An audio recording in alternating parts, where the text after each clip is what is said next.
So, hi, my name is Harrison P. Moldes, the presenter for this topic. So, our title is A Critical Discourse Analysis of Philippine Political Advertising. So, allow me to share my screen. So, before delving or going to in the deeper part of this topic, let's first define what is political discourse analysis. So, according to Fairclough 1995 and Banjik 1993, political discourse analysis, or PDA, is concerned with the study of political discourse. So PTA is a critical enterprise as well as an arena for political discourse. So this would indicate that critical political discourse analysis in the vein of contemporary approach in critical discourse analysis, or CDA, focuses on the production a reproduction of political power abuse or domination through political discourse, including various types of discursive dominance, according to Fairclough and Vanjie. Okay, so wait for a second. So what about critical discourse analysis? So critical discourse analysis, or CDA, is an interdisciplinary form of research or analysis, is what Fairclough shall prefer to call it as a transdisciplinary form of research. So the other one is Fairclough's critical discourse analysis, or the version of Fairclough, and it's in of CDA. So Fairclough 2001 recognized three parts of discourse. These text interaction, social context, and the corresponding distinction of critical discourse analysis. And these are description of the text, interpretation of the text, interaction relationship, and the explanation of the interaction social context link. So in this study or paper, we also use the Bourdieu's theory of capital. So when you say Bourdieu's theory of capital, it has a basic forms, and depending on the field it operates and the cost of the more or less expensive transformations required for its efficacy. And these three forms are economic, social, and cultural capital. We also integrate this theory, which is Gramsci's concept of hegemony. So the concept of hegemony, wherein it refers to the ideological superiority of dominant cultural or dominant class cultural norms, values, and ideas over the subordinated in Gramsci's matrix.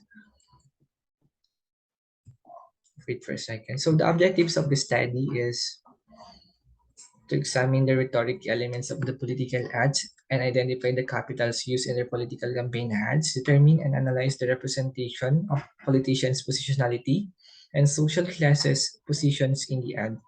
It also determined the implication of these political ads in the Philippine political advertising. So, while the main objective of this study is to examine the hegemonic features of Philippine political advertising through Fairclough's CDA, or critical discourse analysis, it also explored and described the recreation and manipulation of rhetorical tools and the use of capital in the political discourses of select political ads in the year 2007 and 2019 rather. So here's the methodology. So the researchers gathered the corpus of the research from the reliable page and channels found on Facebook and YouTube. So only selected senatorial and presidential campaign ads from the 2007 and 2019 elections were used. In this study, a qualitative design was employed to analyze the political campaign ads posted on Facebook and YouTube. So these are the flow of the study. Wait for a second. So wait for a second. So verbal text from the televised ad are the main focus of this study. So as what you can see here, the transcription of Philippine political text. So each advertisement was transcribed to written data. This Philippine political text was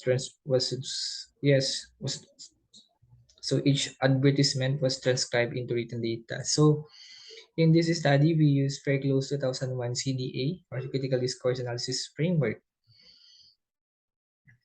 was used to examine the rhetoric elements of and identify the capitals and representations present in each advertisement. So CDA requires the three levels of analysis, and these are the description, interpretation, and explanation. So wait for a second. My laptop is not functioning. So okay, wait for a second. Okay. So since CDA is interdisciplinary form of analysis, as what Reglo 1995 shall prefer it as a transdisciplinary form of research, this study will integrate for this 1986 theory of capital under the under the interpretation level, while the Gramsci's 1978 concept of hegemony was used under the explanation level. So the first level description refers to the evaluation of rhetorical tools, elements in the The second level interpretation deals with analysis of capitals, and the third one is the analysis of representation. So these are the result of a discussion. Wait for a second.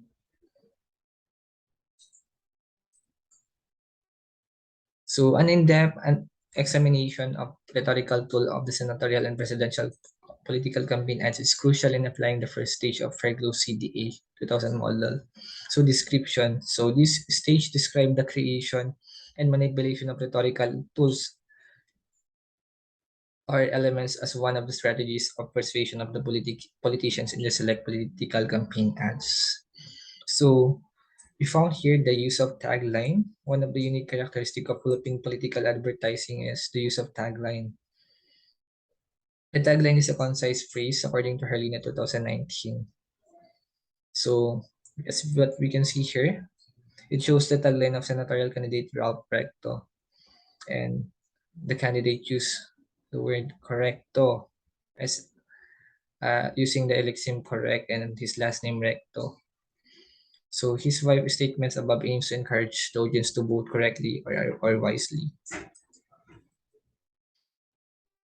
The other one is testimonial. So we can see here the use of testimonial. So the excerpt shows the political campaign ads of the senatorial aspirant Jingoy Estrada.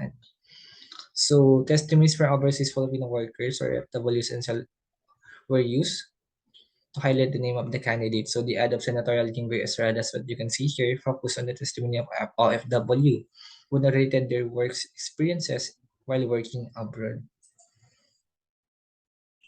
The other one is the catchy line and or slogans.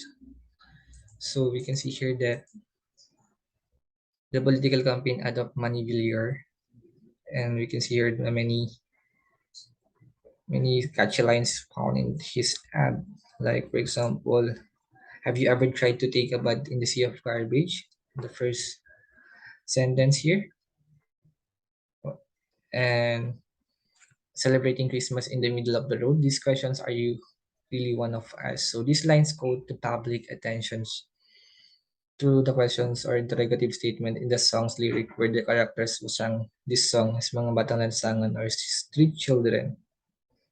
So the ad described their way of living and questions the audience mind if they can relate to them or not. The other one is simile, the use of like or as, for example, like this. Wait for a second. Wait for a second. So, a simile is a figure of speech in which two essentially distinct objects or concepts are compared using the words like or as. So, simile and metaphors are often used together because of simile conveys explicit while metaphor expresses implicit. So, we can see here the ads of senatorial candidate Nancy Binay. So, the excerpt above shows the political campaign ad of senatorial candidate Nancy Binay. So, it says here that other describe Nancy Binay as black as charcoal. So the use of as. Okay. And the other one is hyperbole or the use of exaggeration as what you can see here. The word naging imperno ang buhay ko or You can see here in the translation. Wait. So my life became a hell in English. The other one is repetition. Repetition is literally a method in which a word or phrase is used two or more times in a speech or written word. So you can see here that JB Good was repeated. Yes, many times in this ad. And the third one and the last one under the rhetorical rules is the use of ad hominem. So counterattacks, yes, the counterattacks of. So according to Walton 2000, an ad hominem argument is the use of personal attack in a dialogue exchange between two parties in which the one party criticizes the other party's character as being bad in some way and then uses this assault as a basis for criticizing the other party's argument. So we can see here the ad of former President Rodrigo Duterte.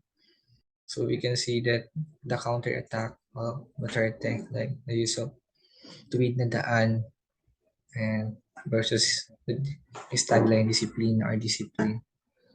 So the tweet na daan was formerly known as the tagline of the former President Benigno Aquino, yeah, if I'm not mistaken.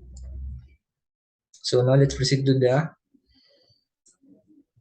interpretation. So in the interpretation level, we interpreted the analysis of capitals. So unfortunately, okay, wait for a second. So unfortunately, there is one capital that isn't present in this ad, and this is the economic capital. So unfortunately, this form of capital was not used both in senatorial and presidential ad. However, the result proved that the two remaining capitals were mostly used in the senatorial and presidential ad, and these are the the social and the cultural capital. So in this ad, under the ad of President Bernardo Ford Jr., so we can see here that it shows that how celebrity acted as the social capital used by the political actor in the ad. So the presidential aspirant Fernando Fu Jr. or the late Fernando Fu Jr. was endorsed by Dolphy, an actor and a comedian in the Philippines.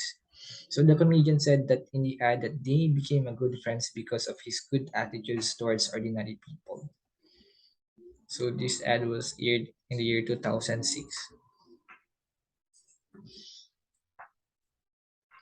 And the third one is the cultural capital. What happened to my laptop? So the cultural capital. So here it shows the advertisement of Migsubiri. The excerpt above shows the political, or the excerpt in this presentation shows the political advertisement of Senatorial Migsubiri. So here he highlighted his accomplishment and even the laws or the bills he passed in the Senate. Or yeah. Now let's move on to the representation. So under the representation, politicians was represented as our only hope like this, which is, wait for a second.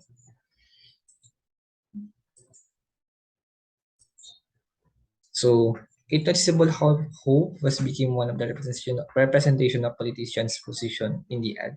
So hope is a strong word that describes how important the person is in the society. So we can see here how Lauren Legarda, the senatorial candidate Lauren Legarda, used the word hope in this phrase that siya lang ang tunay na pag-asa. Tanging si Lauren lang. So translated as she's the only hope. Lauren is the only one. So another one is politician as a savior. So in this representation, politicians was, yes, the use of heroic character. For example, Bato de la Rosa. He is the, excuse me, my timer is down. Okay. He used the word or the characteristic of or the certain scenario of the comic character or the drama Darna. And the other one is the politicians as a person who grew up in poverty. Here we can see the ad of Manny Pacquiao, wherein he he narrated his ad as a person who grew up in a poverty, like his lumaki ako sa hirap. And here, the representation of subaltern groups. So, wait for a second. So, the representation of subaltern group. So, representation of how the ads are described the social classes, how this study analyzes the hegemonic class, social dynamics, and dominant ideas or ideologies. So we can see here that the ad describes the subaltern class as Nog-Nog in the ad of presidential candidate Jejo Marbinay. And sino ba si Nog-Nog? Si Nog-Nog ay about Pilipinong bilad sa araw, yung walang matinong classroom, or in English. Who is Nog-Nog? Nog-Nog is a rare Filipino who labors under the sun, who endures studying in makeshift classrooms, the one who is forced to work abroad, the one who is accused and of the crime he never committed, and one who has barely enough money to eat every day. So with the Nog-Nog, Nog-Nog also cares Nog-Nog, but unlike others, he had many accomplishments. So the term Nog-Nog is short for Sunog or burn, a reference to a dark, short with curly hair and a stubby nose comic character created by L.S. Martinez in the year 1970. So there is representation for those Filipinos who belong to the subaltern class can relate to this ad because this representation captures the reality of their lives. The politicians also position himself as one of them, but from a different angle as a no occurs or referring to a politician or himself. So the study's finding is essential in the field of social research. The lack of awareness of the meanings, ideas, and ideologies residing in the discourse of politicians will not help the societies or country in achieving social justice, class equality, freedom, rights, and economic growth. Furthermore, increasing the standard of for creating political ads in the county will challenge and measure the politicians' communication, competencies, leadership, and excellence. In this way, politicians may change their perspective about politics. It is not merely the use of power or control. Hence, it's all about serving the country with the right motive and motivation. So, future researchers who are also interested in conducting a study in Philippine political advertising or other political discourses, maybe in other country, may include political campaign advertisement during the local election. They may also adopt other tools such or methods in the analysis of ads such as multimodal analysis and many more. You can browse online, okay?